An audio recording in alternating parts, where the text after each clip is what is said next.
Hi, I'm Kim McQueen, the President and CEO of Curves North America, Australia, and New Zealand. If you ask me how I got here, I don't know. I really don't know. Sometimes I think it's pretty amazing. But I will say I've just trusted the journey and I've continued to learn. I really feel very stagnant if I don't learn. I'm one of these people that needs to be actively learning all the time, and passion is a relentless pursuit. And that's sort of a great tagline for me because whether it's work or entrepreneurship or motherhood or friendship or whatever it is, I really want to understand something and I really chase it until I feel I have that answer or I have that solution or here's why it didn't work. I really want to understand it. It's a unique opportunity that came up where my husband had said, after we met the founders of Curves and I was franchisee of the year, we got to meet them, said, you know, this would be really great in Japan. And from that, we pursued a master license opportunity with Curves in Japan. And that was an interesting process of setting up our first international country. But in the process of doing all that, we basically, we got to a point where it was going to be probably biting off a bit more than we could chew, because it's a very big country. It was going to require a lot more money than we had, even though we had the knowledge, and my husband speaks fluent Japanese and body composition scales, and he'd been right there with me along all this crazy of me doing my clubs. And then it was like, okay, as interest grew and America and international expansion happened, another company showed up. And so when that company showed up, the founders of Curves put us front and center to work with that company. And so that company ended up basically copying everything about my club, and because all the clubs looked a little different, so they chose my club to model it after. But also I met with all their initial investors and answered all their questions about why I did this business, what I loved about this business. And then my husband went to Japan for 3 years and helped them every step of the way get the business set up so that we could maintain the integrity of what Curves is. Sometimes brands can go overseas and all of a sudden they lose a little bit of what made them special. And so his role was really to make sure they stayed on point with what Curves is. And they've done a phenomenal job. As a matter of fact, Curves Japan today is our owner of our brand globally, and they just have an incredible system. And yeah, it's really quite amazing. And so while he was doing all that, after 3 years, when he came back to the US, the founders of Curves asked us to suddenly move to Australia and help fill a gap in Australia that they were struggling with internationally. I'd never been to Australia.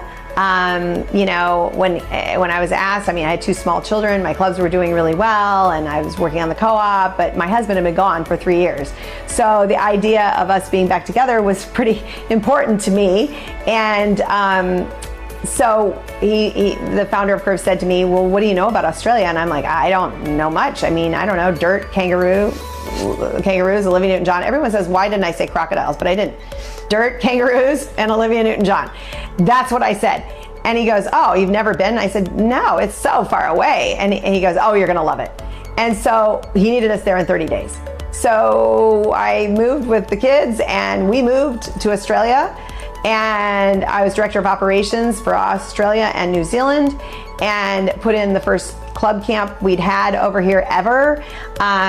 Really fell in love with the country and the people. But when you work for an American company, on the opposite time zone, you're basically working all the time. It just never stops. So you're doing calls at 2 o'clock in the morning, and it was pretty crazy. I had little babies, and so it's not that hard for me and to get up in the middle of the night, but that's what we did. And so in that process, my husband was still kind of looking after Japan, and Korea was expanding, and Taiwan was just starting to open. But after that year in Australia and putting in some very new things for the Australian folks here, there were a lot of clubs and there was not a lot of training that had been offered yet. So that was really great, and it was really good to get to know the country and the people, and it really prepared us for the next step, which was to go on and become master licensees of China. And when we went on to become master licensees of China, one thing leads to another. we tend to get the territories that get started that end up having a problem. But we basically had a big Asian expansion where we could help a lot of different groups as we continue to help Japan and Korea. And so it was a really interesting time and not something I set out to do at all. Everything in Curves was not, the only thing I wanted to do was open a successful club, or maybe 8.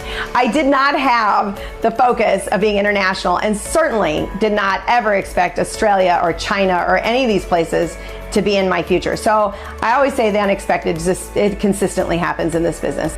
But a unique problem that came up in Asia, and Asia is very different than the West. You know, we operate in a category of servant leadership.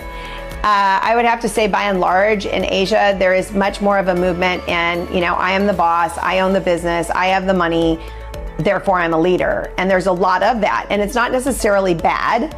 It just means that when you run a small team and you're actively involved in your business, which the owners are, in Taiwan, they really struggled to understand the frustrations that the team had versus the frustrations they had. And so I really had to dissect leadership, because I thought, you know, yeah, what is a leader? Like, how do we dissect and break down a leader? Like, who is that person? What makes someone a leader? You know, it's like saying, well, what makes someone an introvert and what makes someone an extrovert? I mean, there's a lot of components to that. And so, well, what are the components of leadership? And I know, you know, many podcasts have probably broken this down, but the training I did was really around a famous quote by John Quincy Adams.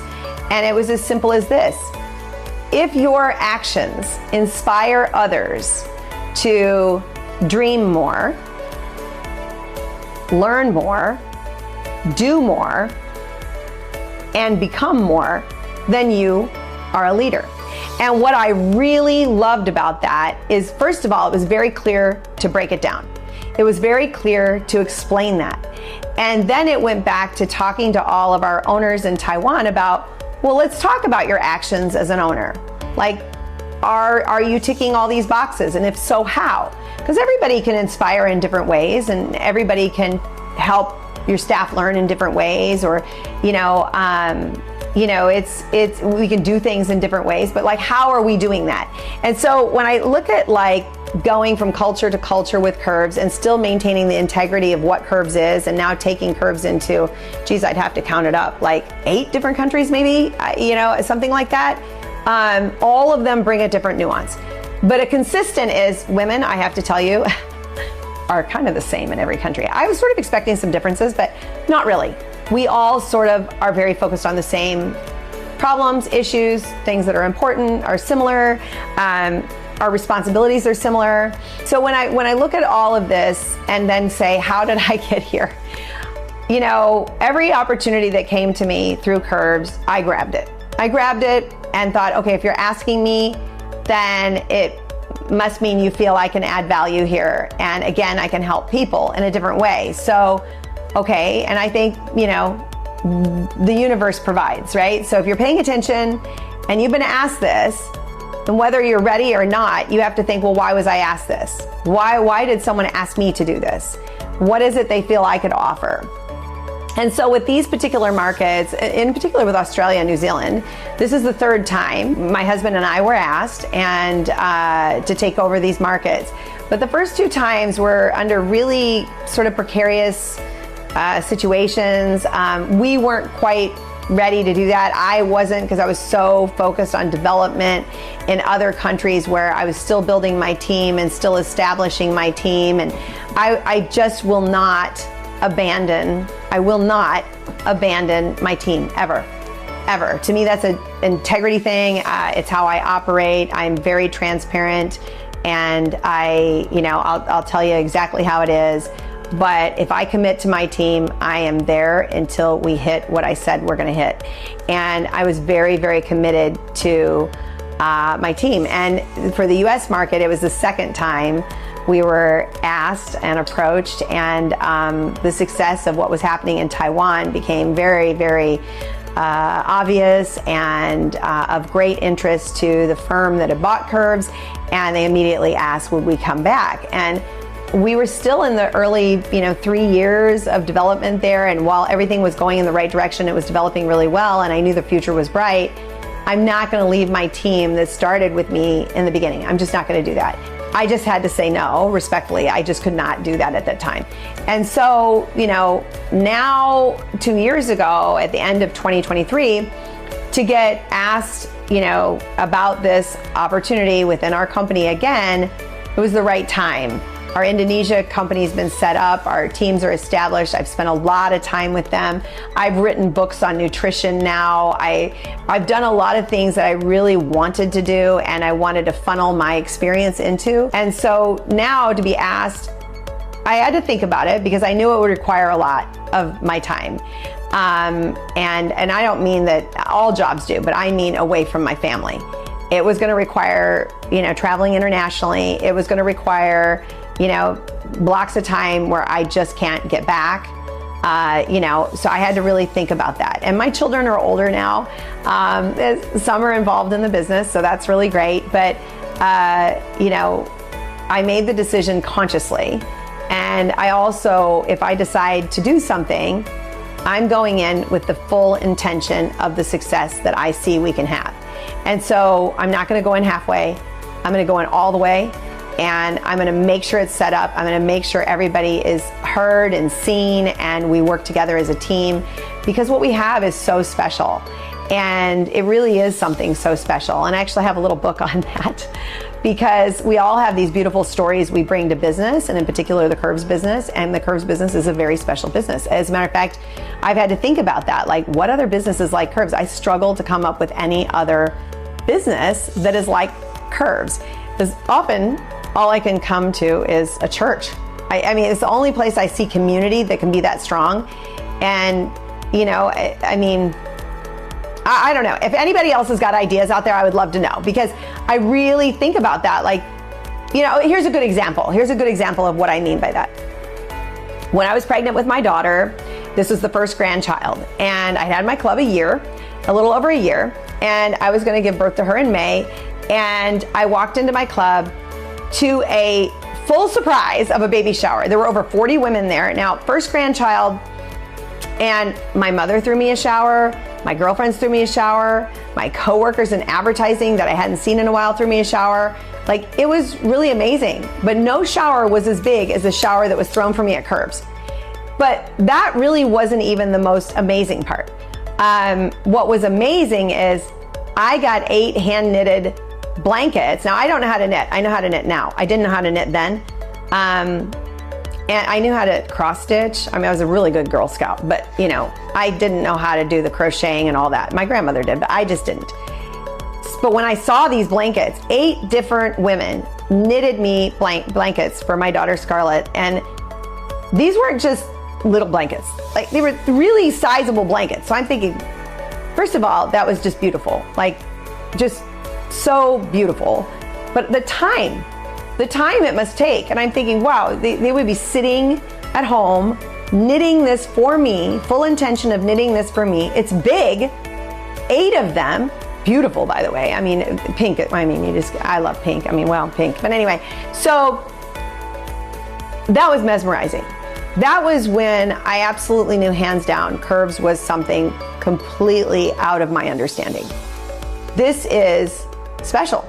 Really, really special. And maybe when you're at this stage of life, it's these things that become so much more important. The relationships you have with people, the care and the love and the attention you give, and that's what really matters. And so having that baby shower, from that moment, I mean, I've had a lot of little moments that have been just unbelievable. And I think to myself, well, what business is like this?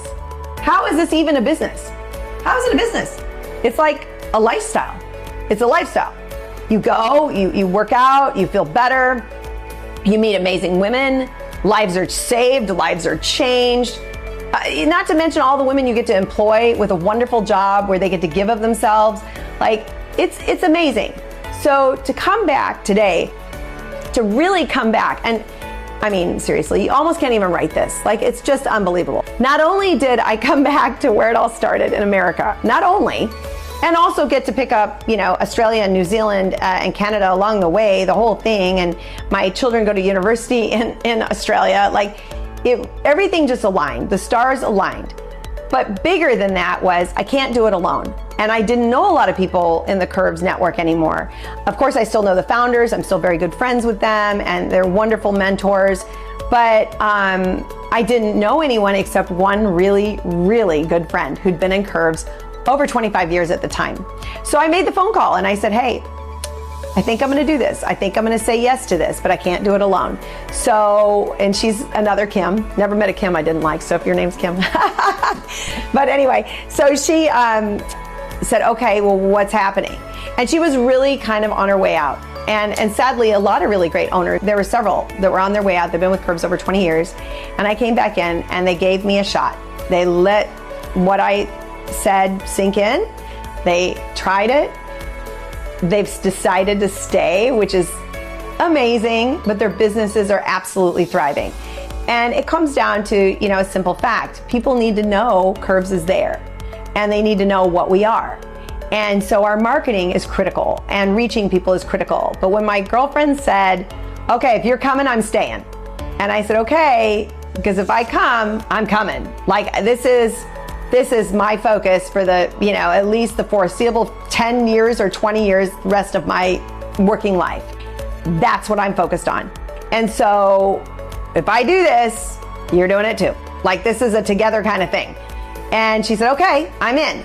I said, all right, well, let's take your club and let's evolve it into Curves 30.